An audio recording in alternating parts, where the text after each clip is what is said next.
There's always been a mystery in me, how two hearts can come together and love can last forever. And now that I have found you, I believe that a miracle has come when God sends a perfect one. Now gonna roll my questions about why, and I've never been so sure of anything in my life. Oh, I wonder what God was thinking when He created you. I wonder if He knew everything I would need, because He made all my dreams come true. When God made you, He must have been thinking about me.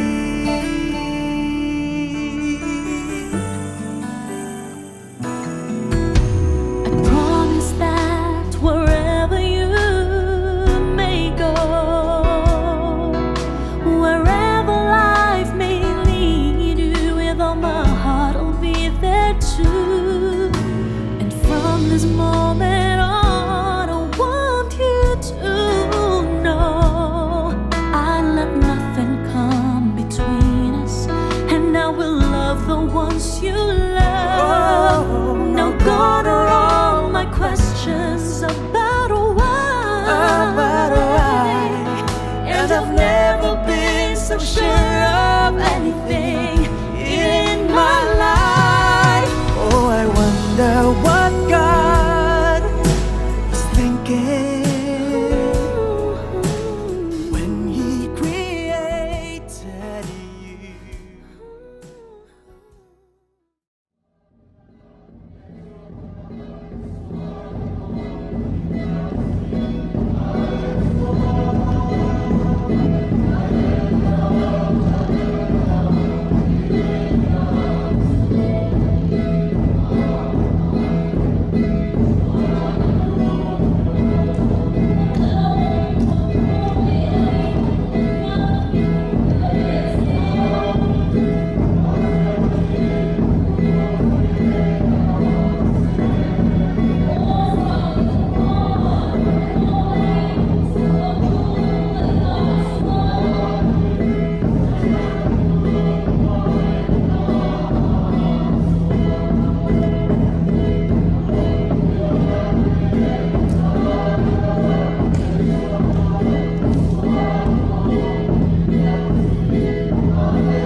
天天的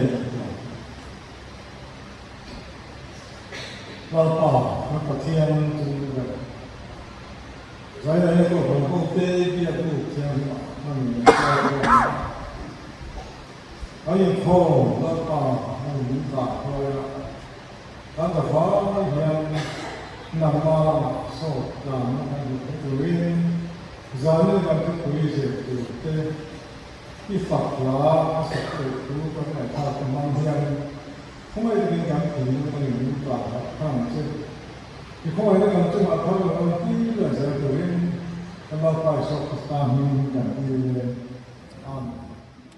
ก็ให้เสียตู้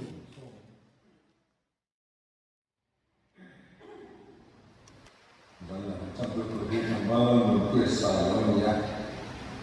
ทุกคนต้องดูตัวเราเป็นคนหนักเลย Chhûngkaw hmasawnna thì là dân đông này giá đến châu Ý Thupui hmasawnna anh này mà tụi người ta phụ giá châu Ý phụ set cái này đó là anh quan trọng in anh speaker tụi cái lại về con nhà tụi đi lại giá Thupui qua là nó phải có đi Kristian Chhûngkaw Abigin Chalai ada Kohhran maya atau Chalai kan Hebrai tu jadi dah acau ni inzai pol kan san pokha Chalai Inkhawm kan tamlan ketua di platform macam bangi Chhûngkaw jangan ini san kita sini inzai pol mereka di dia tu bukan zai pol mereka cakap jangan cepat tu berbeda kan giá trị xuân là nó tăng cái trần lại là thuộc kiểm soát cái này không cho cán sạt cán sạt cả rồi bị xìa thì cái sự đấy mình bảo ta đó là ta trong cái đó đến bây giờ chưa bằng xuân không có cho nên này mà là thế giá là những cái sự sự là nó là cái gì này thì ba này của cái mình ta Kristian kena buka buka pos Beihrual wanang dalam bertanya dan Kohhran buka sih bersama kena tu pulau Thawhlehni phone number itu pasti ada buka Thawhlehni buka ini buka Thawhlehni di mana Chhiar ini buka Thawhlehni Rolling Star ini upa alam maya orang hanhing ini upa alam doa ini pa hutang ini upa mana desira itu upa alam ini ini uke ini nama ular ini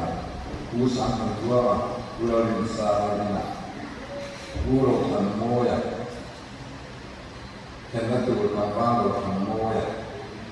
ini tidak mungkin. Bukan berarti apa, lalu cuma berada di. Jadi kau mahu itu.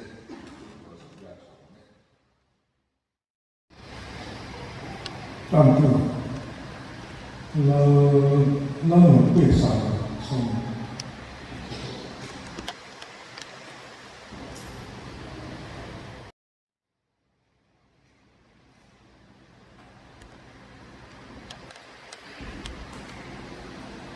第二个因为你看，这种的公司抓手和抓手和嘛，这个法律包括你们这边也是，那是好的，这里面是，要包括我们说什么，除了巴黎法罗，因为这些好处，你看，对他们说不出，还是说现在可能说不过。当河北本来被本州那时候是啊，那些过来他们要农村的要那个，现在至少这样，农村过来那些人，电脑可能是他的，我把你的电脑你看做，你这在他电脑的中你把这个你说的一样，就是相当于你做完了，能把。Fakat sambil baca surat fakat setuju dia mungkin membuat komunikasi yang sangat sulit. Nampak adalah sebelum itu sesuatu yang tidak benar. Jauh pada kami itu tidak dalam dunia lainnya. Sebelum itu juga info sangat di kampung sekolah di sekolah kok sekolah di sekolah kami jadi info untuk sekolah. Oh, saya nak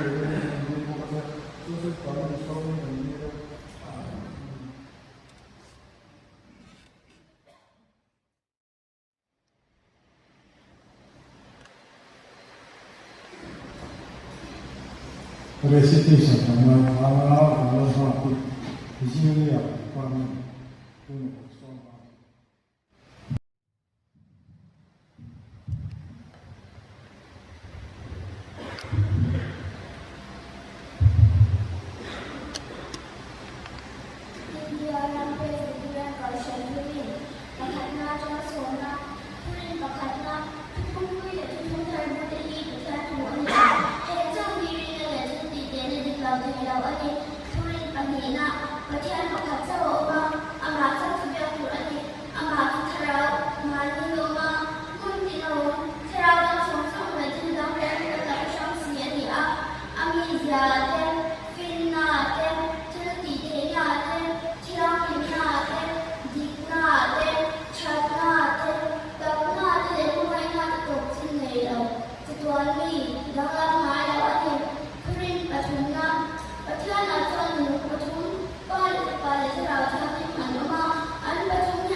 Kristian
오늘 선생님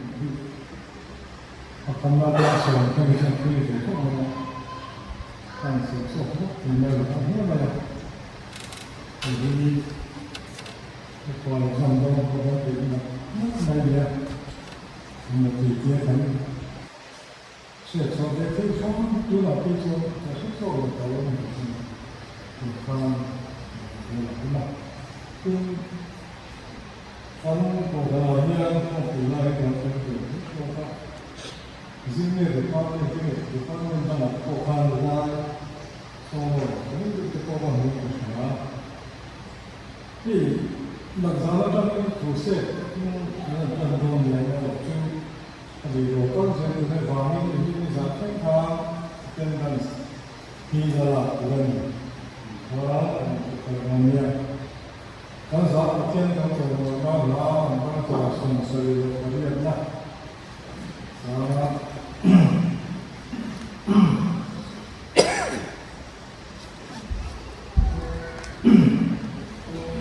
아까 그 양용 인문을 하면서 기본적으로 해서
Chhûngkaw hmasawnna 이 아니도 원구나. 그 나이가 그냥 선호구 น้องเดี๋ยวนะเขาชอบนะครับการคุยที่เสียงการเป็นข้อเรียนที่จะสอนเสียinที่จะนั่งเห็นตรงนี้สวยงามเสียอีเล่รัมมาสอนตามชุดคุยมันนะสวยงามเสียที่เด็กข้าข้าโอ้อีบางทีอีเอกชุดคุยเรื่องที่เรียนว่าบางทีสวยงามคุยก็สวยคุณทำน้องเนี่ยคุณทำสักคุณยายก็ยังทำดีสมบัติ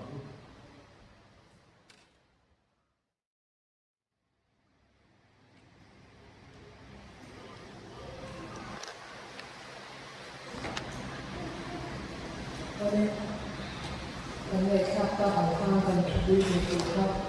พวกกฎหมายเราสอนในบุญที่เรียกชาบูที่ Genesis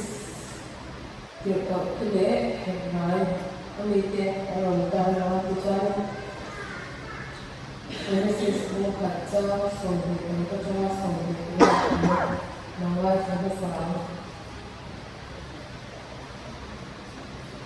ที่ประเทศนี้กันอันคุยเกี่ยวกับเรื่องที่มิชินเซียมละอันนี้จะตุยฟินรัตสมัชวัตเตจงเลี้ยงสภาชวัตเตรันชวัตเตเลยจงส่งชวัตเตรันนุ่งเล่รันนุ่งไปยบอกว่าก็จะส่งส่งชวัตเตถูอินในที่เราอดีตเกี่ยวกับเรื่องบุญส่วนเจ้าขัดเหล็กเจ้าเหตุหัวที่ใครสริขวาอันนี้ก่อนเรียนมีประวัติเอาว่าอิตาลีก่อนนั้นที่จูมีก่อนละสิไปสร้างกลุ่มอันนี้ประเทศในสักนี้อันนี้อาชุมจะส่งส่งเนี่ยประเทศอันจีนมีแต่เห็นละที่เป็นตั้งแต่อันเป็นจีนประเทศเห็นละพวกอาจงใจเพราะว่าHebrai บุญลูกจางสอนปฐมจารย์สอนมาแล้วไงครับคุณสมบัติประเทศนี้อับราฮัมเนี่ยนะหัวอารมณ์อย่างนั้นทันอามาอายะเราอิโซสคาเซียสัมเพโลฟังอินอามาเลอามาอินชานินมาที่เราเป็นมาลกสมเองไม่อยากจะที่พวกกติคุณสักเองไม่อยากจะที่อินเชียสัมตาสุดที่ชวนเชื่อแต่ก็อันตรายชวนผู้หญิงที่เกี่ยวกับอาหารต่างเรื่องแต่การมาคนจงใจว่าoleh pak dan kami tak memperlaku Inkhawm mencatat dari BBA menunjukkan selesai mereka akan berjalan jauh sangatnya nama muda kami kau sendiri kami pol-polnya nama kami berkongsi kami itu kami kasih itu kami tidak boleh dengan jalan seperti Thupui kepada semua kami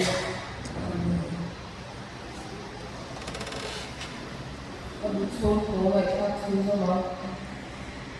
Misalnya nak semua cari orang hmasawnna bulan ini jadi untuk ni orang kan nanti itu memang semua orang sang di Inkhawm ini masih ada ni orang hmasawnna kan dia abul Chhûngkaw mau kerja Chhûngkaw niเราที่มีแต่วันดาประกาศนับมาสอนเจอหรือระดวนกันนี่ปัจจัยส่วนชิมเด็กฟินเด็กเด็กสร้างกับปฏิอาอับราฮัมนี่ละที่เราคุยกับภาษาอังกฤษ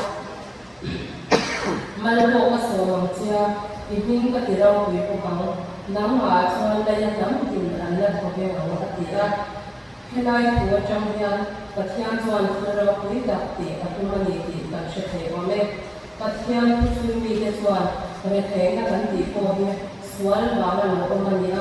ทุกๆจันทร์เช้ามันเนี่ยคือมีที่ง่ายปัจจัยนี้ที่มันเป็นก็เป็นเรื่องที่เป็นกันเลยเพราะว่ามันละชาติสามีที่คุยเป็นคุย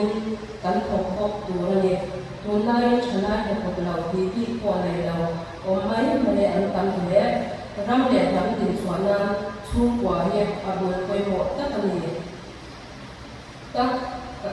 kan ni sha in nau bang chana le u le pa te ko Chhûngkaw le om sane le swala kan no koi mo ne ne Helai ha ngai koi mo te da mo kan la nu le pa te chen kat te chu kan ni a chen te chu la thau van la te kai shwai tu nei te po kan ni a tu le pa kai shwai nei tu kai shwai tu nei te po kan ni a no bang te na tho dan te hil ti om to tu an kum ni pu ya an ti te om to te kan ko om chang koi mo an ma ni an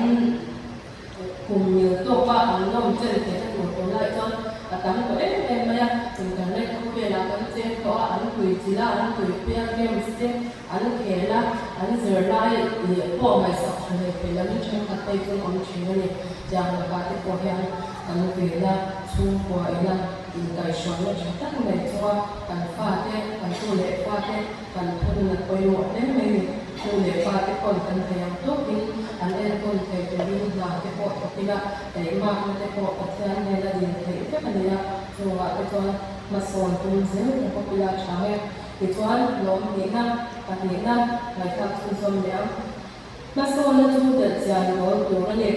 tụi này mà sồn nó tụi nó là làm sáng một tụi nó tắm thế công trả lệ sao với quý thế mà sồn nó tụi nó là các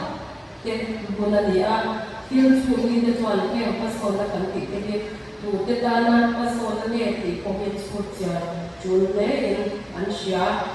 Kong Pui Sao Pui like the hand, Kong Pui come on here, Red Hay, and not Goa, Kong like long again. There to put me outside, and we go Masona Beihrual, Chatlan, like Waka, or công trà này của nó lấy những cái thịt chả nó sạch sẽ thế, những lệ bao lệ những chả những ăn quả nó sạch sẽ lệ, ăn có về cái thịt chả nó sạch sẽ thế của đi Chhiar cái chuối, mình xin tiền nó sau nó ăn uống nó sạch và ta bảo nhau, thiếu xả đầu thế, có về cái thịt chả nó sẽ được thế đi, apoi lệ, có về lệ ăn không có dùng xong đi, cái theo mình đủ tất lệ, trong bài nó lấy cái Asia nó đi đi Chhiar Dt.26th Hapta Thawhlehni Chhiar ama ka ti amra tela ko la ja thel te dai ba se thu ja ko yan Chhûngkaw na ko mo at te la ja ko ko chara ma so na ko ti ana ngai ko na ke se na ke la se ko na ko se de te ko ma na ne patumna ma so na ko ra ko mo teคือสองส่วนที่ปัจจัยนั้นจำเลยปัจจัยนั้นบางเลยปัจจัยตาละมันดีอ่ะปัจจัยชื่อว่าอามาดูกันที่เนี่ยกันเป็นคนละไงปัจจัยนี้สมัยก่อนหัวเด็กเด็กอันสูงว่าอาคงแก่อันสดวันลุงก็มีหญิงออกมาอินเหล่าออกมาอินบ้านหลอดอุปมาชวนเรื่องไปปัจจัยนี้มันสองโดนเจ้าอันนี้อันดีจุงกันจุงสิไปว่าเช่นสิไปว่าทักเลี้ยอันนี้ฝันเอาไปอยู่หลงอินต่างๆเพราะว่าทุกมาแล้วเจียงใหญ่แล้วนะอย่างการมวยเป็นไหนปิดเกณฑ์อะไรอันเดียวจวนอันว่าไปอันเสียงกับปัจจุบันทุกคนตาในหัวข้อก็การระบาดทุกอย่างการทุกดูอินเล่อากาศเป็นส่วนหน้าของอันป่วยเจ้ากับทุกการป้าเขาทุกโซ่โซ่ยที่นั่นตัวว่าไปจวนผู้สมิตรเต้เจ้าวินผู้สมิตรเจ้าวินอันคุยคนเอาเดียดังวิตาที่กับทุกผู้สมิตรจวนลงเสด็จชัวร์จะมีBible apa buat nak bayar tu Bible tu Chhûngkaw lu hau le an fa ta tu azra ti china Bible chuan post ni ta le a chen pui te lum pun pui chu a ti dang lam zau ta feka kun sam ka zakwa pala a United States long to pa sin apa chuan chu ya pan chu ala chang wang ala ni le maya zuwa wala ba miswa shawai tu man wala ba inshallah kun ko a on heklaw chu bai ni chuan ya pan long kun pui chu ati dang lam te kani kai ni ko kan ram kan dam adama ma kan sol zel henan chung in pathian kan chia adu zuwa kan nu nawai กเทียนมาง่ายตัวมันจงใจกันองค์การสวดกันไปสันฟวนลันปันลันติดำเด็ดตัวนี่คดีส่งคำนี้กันเสร็จแล้วกันช่วยทุกคนชาติเขาหน้ากันชาโนเย่เสร็จเขาตัวประพันธ์นั้นมาสอนนำกันคนนี้คือเสียงดังเป๊ะเขาเวลาติดชากันสวยนิเสเองที่อาจารย์ลักเสดตัวนี้สวยบอกเสกับนี้นะรำมาสอนนั้นตาละช่วงต่อไปหมดนะสวยจังนิเสที่นี่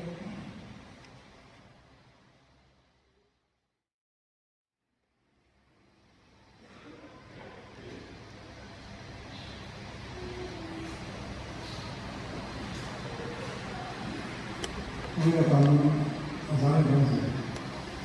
ที่เวลาสิไปโรงพยาบาลก็เป็นที่หูชาข่าวที่ผมได้บอกไม่หมดละมีเรื่องก็เกิดจากอะไรปกติเนี่ยทุกคนถามหูชั่วต้องข่าวที่ขับที่เราเนี่ยเนี่ยเวลาจะก็ถึงMuslimah, kalau kita suara dengan baru, kami suara mereka, tapi ini baik, kita lalu sebenarnya, ini mengucapkan hal ini, orang kalau orang sebenarnya mungkin ada sini, ini ini kita ini siapa, apa saja, Chhûngkaw lah, sebab kita siapa ni, masuk orang kan Kristian dan Tirhkohte itu sebenarnya sebagai inti tanah sebenarnya Chhûngkaw itu orang masuk orang Thupui mana sejarah kita.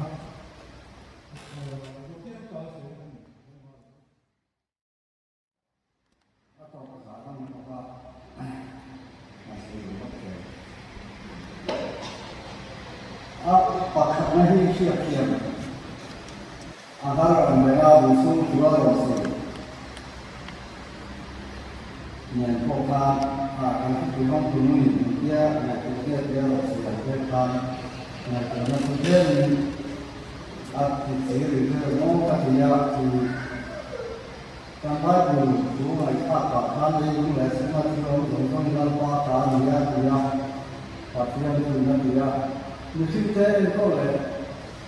kampung mana kampung mereka itu apa sih yang aneh pasal kan tujuan til omsaka kan dah mulai kan orang kalau mulai kalau ada omsaka orang mana distrik hmasawnna dia selain itu orang asal kan orang ada mulai berubah mereka orang orang mulai besarเราคุยกับตั๊กเกิดขึ้นที่เราทราบเนี่ยเสียมันก็สุดาโอ้ยนะว่าเขาเวลาที่มีสิ่งที่มาสอนอะไรนะอาจารย์เกิดมันก็ช่างๆกันหรอกครับจ้าแต่สุดเดียวสุดเสียละที่ต้องคุยกับเขาทันทีละถ้าเราต้องมาทำที่เราทราบที่เราเรามาเราจะมีสิ่งที่กันมั่ง做黑道什么他自己说话我操你妈！他表现他你啊，他自己他平时按你很他是想那个是在这组织方面讲那起来把你们说的让他说那中国的我那所以说我们些比较中国对我国外这个主要咱国家的其实反正也给你那房子为了当下怕进来要搞弄来包你是对吗这样很是高兴你把天领出国的古人无法改变你是要吗你上个国家多美国的Sep'23 tapi nama itu akan terlayang kalau Sep'23 tapi nama itu ya tapi yang jual hingga apa kan Sep'23 apa tapi nama baik itu apa semua ini Aku mau deh, Kohhran satu lah kalau dia hanya dia contoh karena suku malu wani dulu macam orang suak, kau ibu kamu kan sampai naik ibu dulu, suku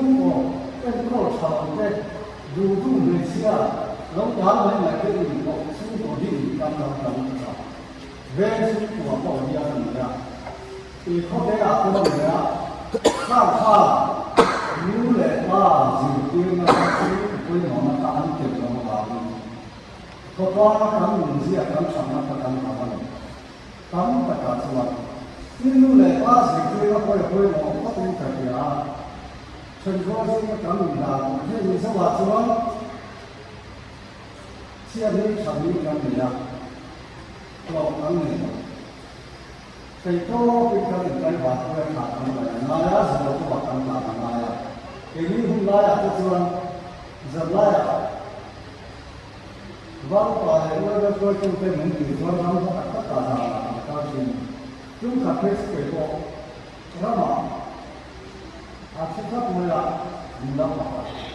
chỉ là chúng ta là này thì sẽ có những là làm một việc làm tốt hơn những cái chuyện là trong mình trước tiên là chúng ta gì à chúng ta trong các điểm tham đó chúng ta biết quay cái ai mang đồ đắm đặt lệ đắm cọc lan thằng mình nó được là thằng này là chứ có điều gì để mà ngày qua thăm mình chính khói là đi bắt tay ba của nó thì thế trước tiên các điểm á đi bắt thì cũng rất là thì thế xuống của trà này của con cọc lan trà này của con á dưới tiên các trà này là dưới tiên tu trà này của con nhiều phần in tua đến trong lòng suốt các ông mà phát hiện cái cả các Kohhran đang phát triển lên cái đấy này thì trước kia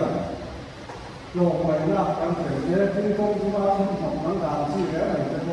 cái này mình nó còn lại để làm sạch lại mà còn khí đó cái này còn tua kia là chúng ta phải kia phải là làm sạch trước khi mình dự trữ rồi nu lệ ba những quốc gia này cũng còn đó là chứ mà số số quốc gia này thì phương nu lệ của ba này ba cái dự trữ nó cũng là cái khối lượng áp suất của cái Kohhran khi mình cũng đã sau ba lần xem nu lệ thì đã thấy một hàng kết sử dụng mấy cái hàng kết sử dụng mấy cái alo số nó cũng chụp in su của nu lệ ba đang dự trữ rồi thì chiếm các phần hàng sát phát triển chứ mà chúng để ra một cái sở hữu nó phản ánh sinh hoạt này tổ liền phát hiện là ba ngày là số của gì mà phát không cái đâu cả mấy số của sao à chắc là lòng số thì phát có lại số của gì cầu chân coi nó sụt chùa nó sụt chùa rồi cái tầm không biết là cái đó gì dính về nó support các những cái gì đó là một làm một lần mà mình suy nghĩ là dính về nó support này quay là một mấy cái này không có cứ bảo là khi làm plan đúng lúc khi làm plan đúng anh suy nghĩ phải nên có đảm này còn nên có đảm có support này cái có phải chăng người dùng tôi cần ta làm và sống lại cho người lại cả trong thời gian cần phải mua là áp dụng gì là nó cần hết này bộ đầu bộ anh cũng đã nào là chỉ cần những cái nào Kohhran mình không na phát triển gì là cái cần làm về không phải cho tất cả thì của tôi còn soi là cái cả năng lượng của tôi phải tự tạo còn soi là cần phải phát triển rất là chứ mình không chịu Kohhran phát triển được mà cũng như là một cái là chính về chứ là một cái này là phát triển thành phát triển thành cũng là hiện tại trên con gì tôi mong đấy là thì hmasawnna karena Chhûngkaw hmasawnna sensasi selain itu kami di dalam akan fatih untuk kami di latihan ini yang fatih kan seperti lấy vào cái để gặp sai không lòng thì thế mà sẽ cần phát triển làm dấu cái giá trị chân để cần phát triển thành sự thu của hiện cái thu của quân mỗi năm để phát triển cái để thành cảm ơn trong số giáo trong các các áp dụng các các cảm ơn của các trongวันกุกะอันนี้ก็ทำให้เราอินสูอันนี้คืออาคนเราเองก็จะอาการต่างๆส่วนตัวต่อสารเนี่ยมีแบบขึ้นอยู่แล้วอันเสร็จแล้วเนี่ยก็เป็นที่เราเนี่ยมาสักตัวนึงในเรื่องของhmasawnna dalam poin Kristian untuk Hebrai Dt.26th dia Hebrai Thupui petiannya Hebrai dia di ton min ain dia to ain to kian siam satu jual ecological balance dia selain dia itu dekat pakat dan kiri yang kita anujuan atau tak kita nak berkuasa sendiri. Tidak boleh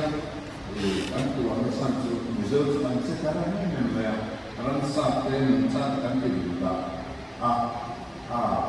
agar setiap kami setiap pun nanti turunnya sebenarnya sudah mungkin dan bagian macam bantuan Chhûngkaw dan Beihrual Arab itu, angin sebenarnya, kan cukup dulu, sabah dan Indonesia, dan lokal lajuan itu, orang tu, sebenarnya memang luar biasa, in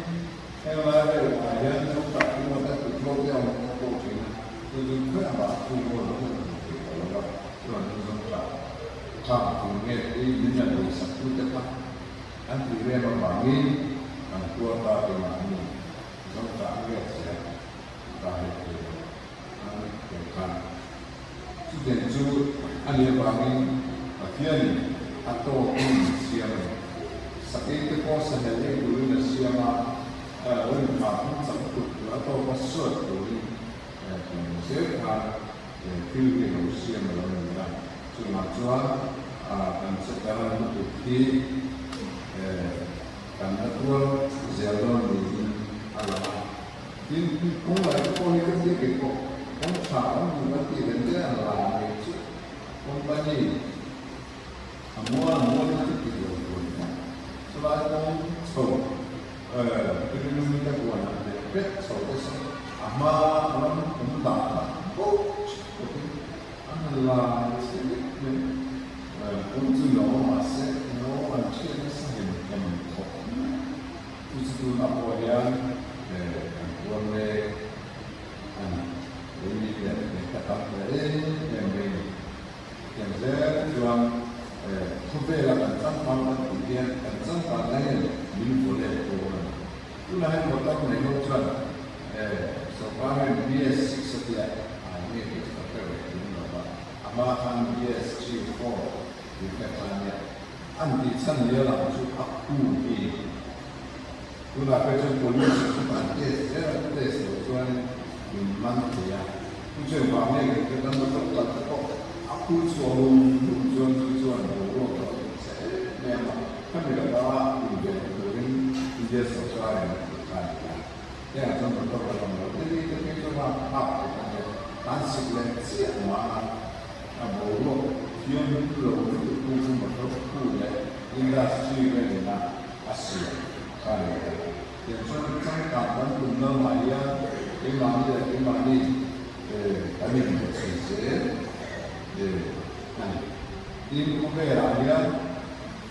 Kohhran sempat ansel tamu Thailand sena tamu tercurah anak mereka kemudian ini penelitian dari rumah mereka jalan manunya lah Kohhran setiap jual macam kerana minta sedang mà ra là thiên nhiên cái điều đầu tiên đặc thù vì cho cái gì vụ đã để cái vụ đúng là về mình cái số cái cấp bản tình thì cái cơ quan bản lệ nó sẽ là cái hàng hà đôi đó đủ mà phải sẽ lúc xia làm phải nó đôi đó áp cho hàng lúc như vậy xia có cái là bộ chủ sở làm mình nó sản ra là cái plastic để sản ra mình chỉ là có cái là bộ thì cái số cái là sẽ là cái số các cái quan cái số cái apoi kamera kan latihan kan itu kita tidak harus siap ada kata-kata ni bahwa dengan esensial juga ada dengan kira kalau kita lakukan latihan ni kalau tahu dengan apa itu itu penting kalau tahu latihan siapa dan itu kalau chứ tập viên này có thể là ra cái điều to cũng như xia mà chứ rất quan trọng là thì đang mà ăn cái cuộc sống này chứ cái mà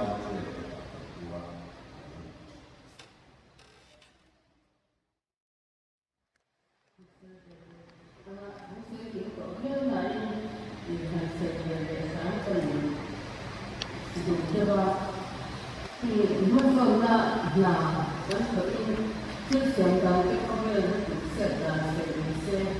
cái tận là rất là nghe đóng chủ có mà hay phải chủ trương nè hoặc là như vậy cho khi trồng mì hiện quý có xong rồi lên mình hiện rất là đấy của mình ăn nó và như ăn không chặt đúng mẹ các bị có một chặt mê thành một cái khan riêng đủ và na áp dụng thuốc mê trồng lùi trồng thì là bên lùi kế lắm thì có một cái là dự chuẩn Kristian làm cái công nghệ thì sẽ ra yêu chỉ cái quân chỉ quy nó ra để nhìn nó sẽ đặt các cái phải về là tên răm số na ta số của tôi mỗi năm anh sẽ giao cái ô thìถ้ามีสื่อสารนักก็จะ20 ไปrồi đàn vô thì toàn mỗi tất cả anh ông thủ anh một số thủ anh một cái thì phải rồi là ta thắng tập cái dù anh nhìn nó phải nghe rất là đàn tập cái nó một số qua anh không ta khán giả chỉ nó bản thân anh chỉ sống tập cái đó thì rồi anh chỉ sống cái đóนี่แต่ช่วงเจ้านี่นั่นก็เป็นอันหนึ่งของเราได้ทำด้วยตัวการหัวชุดอย่างชุดกันช่วงนั้นก็เนี่ยอันไหนเป็นมั้งอันที่เทสักอย่างช่วงว่าวันที่ป่าหนุ่มปุ๋ยปนเอาเจ็บปนเลยโน้ตช่วงว่าตั้งแต่เมื่อเด็กตัวนั้นก็เนี่ย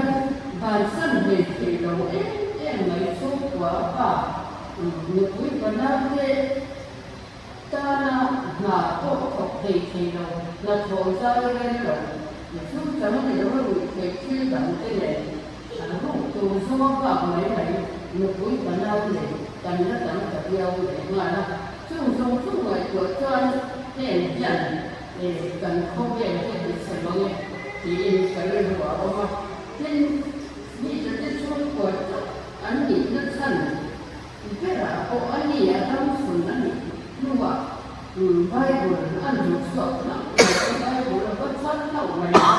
để anh được cơ sở là đâu này à chứ vào cho Kristian là một cái hình cái xoay nó đi cái người cơ sở nó được bốn cái nó hình gì à có như có một nghề như cái giá nghề có về chung như là nó có cái này theo bằng than xoay áp đặt tụt ở lúc gần đấy này có về tổ này là kinh doanh vì suara nó bị tận đô chỉ sẽ có gì á vẫn kỳ này thì toàn đô rồi chỉ cái bộ phận người anh rằng mà rồi chú ra cái nạn nhân chú của cả năm nó rồi nó cũng chỉ cần phục viên thì nhiều bạn nên cái gì anh xử lý ở chủ nhân thật giả thì không về thì siêu dùng dụng thì riêng đầu nhị tên cho anh Inkhawmทีนั่นเลยสวนนั่นแหละค่ะอีสวนที่เลยคงทั้งสวนนั่นดังอยู่โลกอีเราพวกเราตั้งมีสวนเรามีเขาเรียกองค์การตัวเขาเรียกตัวนะเขาเรียกองค์การตัวรัศมีดิบตัวอัตราลงตัวมันดิบตัวเดี๋ยวนี้เรามีอย่างไอ้เนี่ยตัวเองก็เสียเรื่องที่คริสเตียนรำเกี่ยวกับมิโซรำต่างส่วนเทศกาลนี้ก็ได้ขนาดนั้นเกี่ยวกับสูงนั่นอีกกันเนี่ยสายนั่นอีกกันเนี่ยเลยสายนั่นอีกกันเนี่ยว่าสูงนั่นอีกกันเนี่ยฝั่งนี้ที่สวนแล้วก็อินเดียที่เรียนตัวละมีหนึ่งข้อมูลเนี่ยที่นั่นเองประเทศจากนั่นเองสั่งเทตัวกันเนี่ยทุกวันส่วนการเข้าไปเสี่ยงชัดตัวเจ็บอารมณ์การเลี้ยงคนนั้นก็เลยเชื่อโตตัว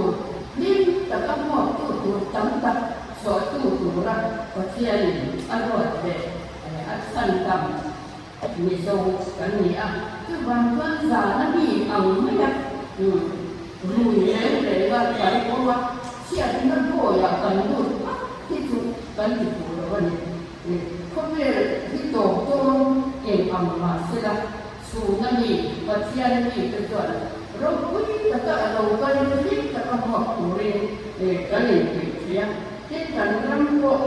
จุดที่ก็เสียเลยจากผู้ยมนี่เราก็เสียใจตัว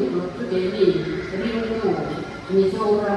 ำป้าโอ้ลูกโอ้สูงกว่าที่ดีกันหมดคนนะ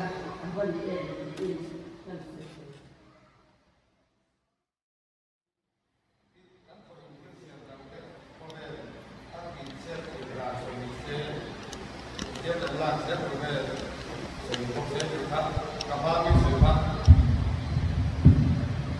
Kembali sehat di Beihrual rumah. Besok pun pakat, tinggal pakat. Pun hari dia akan itu kembali sehat akan. Dan masalah tentang dua bagi. Lekan laya membuat soal siapa. Tu membuat soal siapa. Dan baik dalam perlahan tu kalau bagi. Dan itu dan kalau nungca itu nungca dengan kuala. Ini aku sudah kepengen kuala. Dan nampak ini dia. Ai do là thua thay thì con của ông ở trên để chụp cảที่เสียงในการวัดได้ที่ก็วิ่งผ่านที่การจัดการจูบเอาจ้าอาตัวเล็กจูเรียนจัดเด่นบ้าหามุ่งบ้าที่สุดที่หาที่มองเล็กจูจิตเการภาษาการบอกว่าทุนพายามาดิเมื่อก่อนตั้งทุนสนับให้ไว้เอาว่าZau Kohhran apa? Zau Kohhran apa? Kan HIDCL yang kontrak. Tuna peserta tuan boleh kerja. Kan HIDCL nak angkung lain pun berkencan. Angkung boleh. Maka dia state skim state ini ada total macam nasional Taiwan. Mai apa? Boleh dia laya. Anu lain pun kontrak oleh company nak anu lain pun. Misalnya company yang berada di tempat yang berbeda, pun pergi ke tempat dia tidak ada kesalahan saya. Ini adalah alam suatu soal, kami bukan untuk orang mereka. Kontrak korban sama dia lari bukan orang yang tujuan kontrak dia amai itu, namun bisa saja dia bisa capai target sesuatu yang boleh masalah apa ni siapa baik masalah apa ini bisa sekarang apa baik lah upaya nasional environment dan sekolah kita tu misalnya kita sosial aktivis sekarang tadi antara orang kau sama ada orang berdebat tunai antara berdebat dia apa dia kau ayam misalnya di kantor harta ni asik kau berdebat dia akhirnya Tirhkohte di Tirhkohte di nama adalah kalau soal ini kan dua siapa kita kan sudah untuk mereka kan dulu lepas kan tidak pun kita langsung itu enggak kawan pun naya di tiap kita soalnya nada Tirhkohte kalau punya lagi pakai kok tuân mai karena masakan ada orang kau parti kali jong lu kuat jong lu hai orang kau cakap kuat atau mati orang lu pun akan nama itu kan saya tuân mai sih ada orang kau jong lu ini elektrik current petrol itu boleh siap lah dia kau sama tamu tutung le tutung rammo tu inati macam satu saja tu jual semua jenis minta deh kalau yang ini itu tinggi mau dicek satu saja kalau dia tu cara ramdan tu cara ini saya tahu soal itu tu asyik masuk lepas jual kum jual misalnya itu nak aman tu karya ini kalau sekarang cenderung bawa ke sana dia kalau cenderung akan alih dia soal itu dia satu punya lagi atau punya alih yang mana kita kalau mereka tidak jual India dan Laos itu punya suri box saja jual kan kalau masuk tu kita nak tentang negara ini jual dengan formal itu ni pilih je pilih atau jual kalau orang sofa tu orang pilih juga jual tu sofa tu orang pilih guna kok jangan boleh pakai tu Indian Railway company Railway malam ni industri malam ni saya boleh kok kalau jangan atau untuk saya tahu kita dia kemudian kalau kong kalau bahasa lain buku kita orang ni minta dia jadi hati cerita saja global warming and ni kumtina sikit sahaja nak belum siap tak kena sakit kong ada baru ya kemudian masalah cakra kena anu ngomong hotel ujung punya orang kontra kita kontra kan dia tak soal apa itu orang masa tak kena dia baru ni kong ada kong tu pun dia nak jual soal atau tu ni itu nak saya tidak apa ni lah masalah tanah suku pun saya saya jual kalau dia masuk itu saya tidak usaha sekolah sekolah Amerika lah pernah sana di negara itu mulai kita Amerika pun beralawan itu dia tidak lalu akhirnya dia itu dia jual tunai itu tadi tu kata Amerika lah dia kata sebenarnya kita antara itu Chhûngkaw itu dia saat sekolah dia tidak tahu bagaimana dia tahu dia konsum letih ada jual pada saat ini Chhûngkaw itu dia tidak tahu society yang tahu Kohhran tahu mah Chhûngkaw dan vawi itu dia Hapta dia tujuan kota mereka bawa itu tidak belajar nanti dia dengan Chhiar di mana Chhûngkaw dia lihat tidak bisa jual kita orang yang tahu hmasawnna mau itu bukan sesuai dengan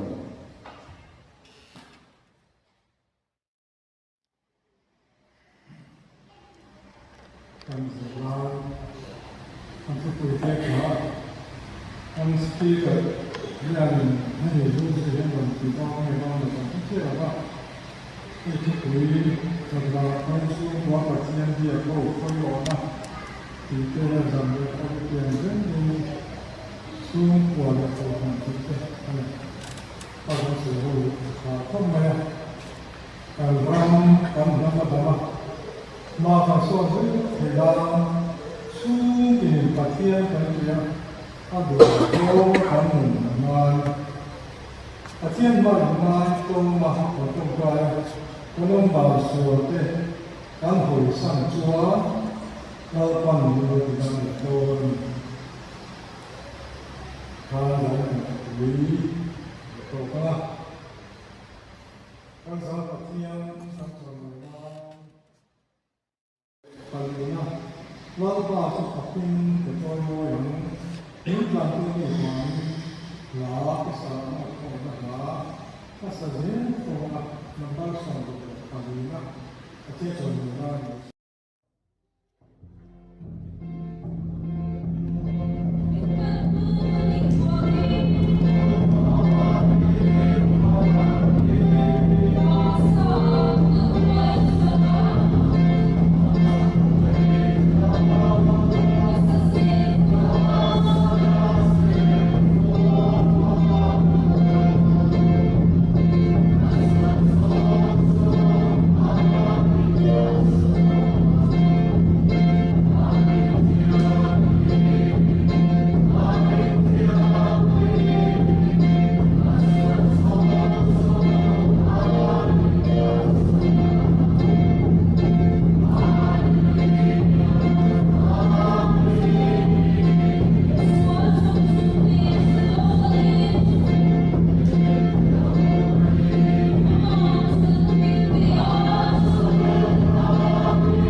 story in me. How two hearts can come together and love can last forever. And now that I have found you, I believe that a miracle has come when God sends a perfect one. Now gone are all my questions about why, and I've never been so sure of anything in my life. Oh, I wonder what God was thinking when He created you. I wonder if He knew everything I would need, because He made all my dreams come true. When God made you, He must have been thinking about me.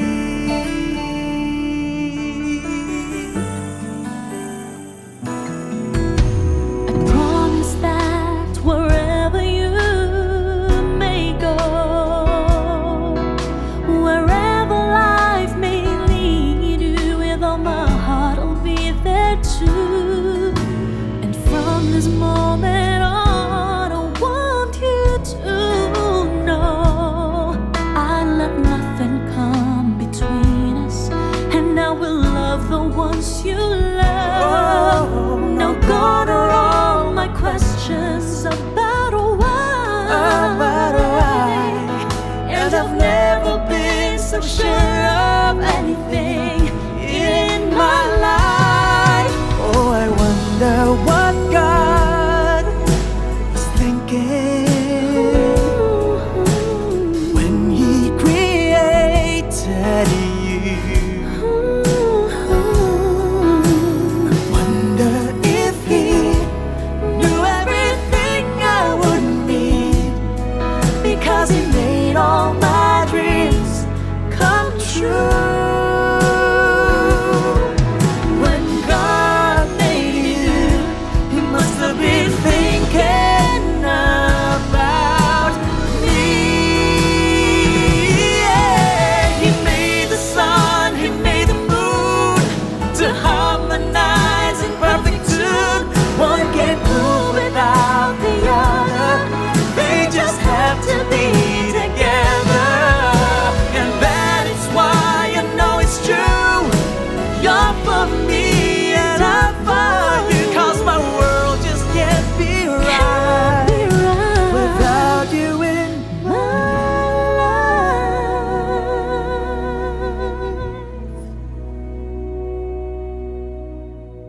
Oh, I wonder what God was thinking when He created you. I wonder if He knew everything I would need, because He made all my dreams come true. Yeah. He must have heard every prayer I've been praying. Yes, He knew everything I would need. When God made you, yes, He did. Yes, He did. When my dreams come true, You are my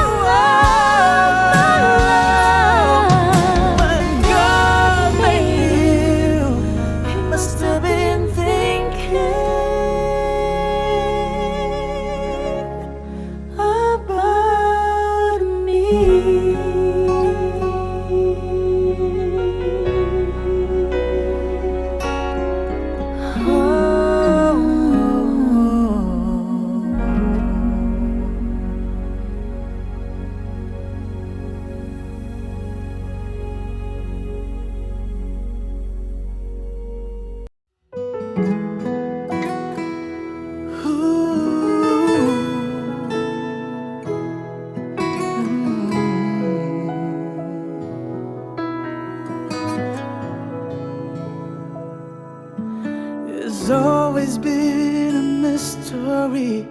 in me.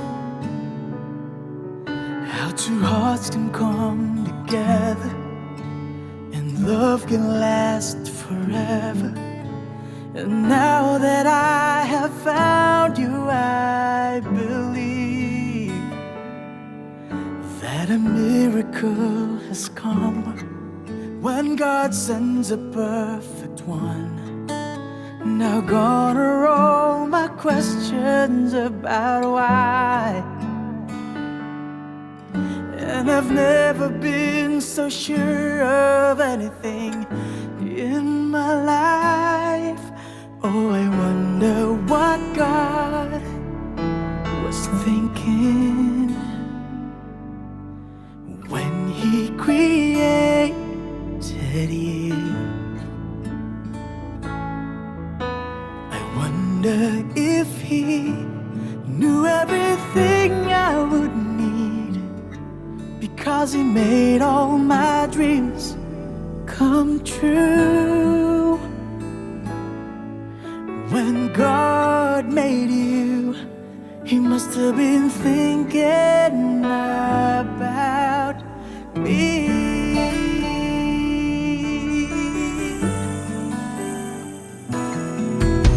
I promise that wherever you may go, wherever life may lead you, with all my heart I'll be there too. And from this moment on, I want you to know I let nothing come between us, and I will love the ones you love. Now gone are all my questions about why. And I've never been so sure of anything in my life. Oh, I wonder what God was thinking when He created you. I wonder if He knew everything I would need, because He made all my dreams come true. When God made you, He must have been thinking about me. Yeah. He made the sun, He made the moon to harmonize in perfect tune. One can't move without the other, they just have to be together. And that is why I know it's true. You're for me and I'm for you, 'cause my world just can't be right without you in my life.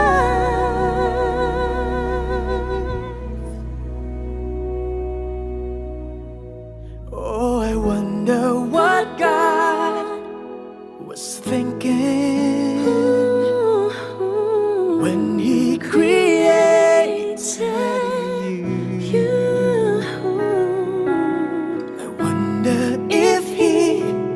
knew everything I would need, because He made all my dreams come true. Yeah. He must have heard every prayer I've been praying. Yes, He knew everything I would need. When God made you, yes, He did. Yes, He did. When my dreams come true,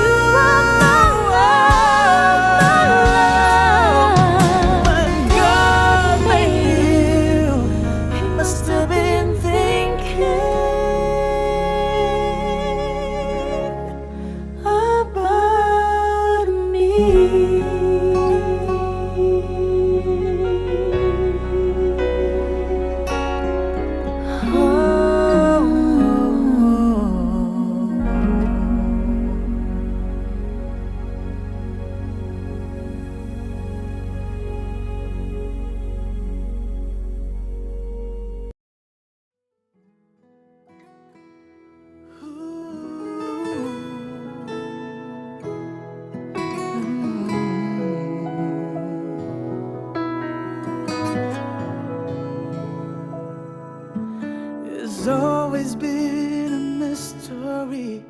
in me.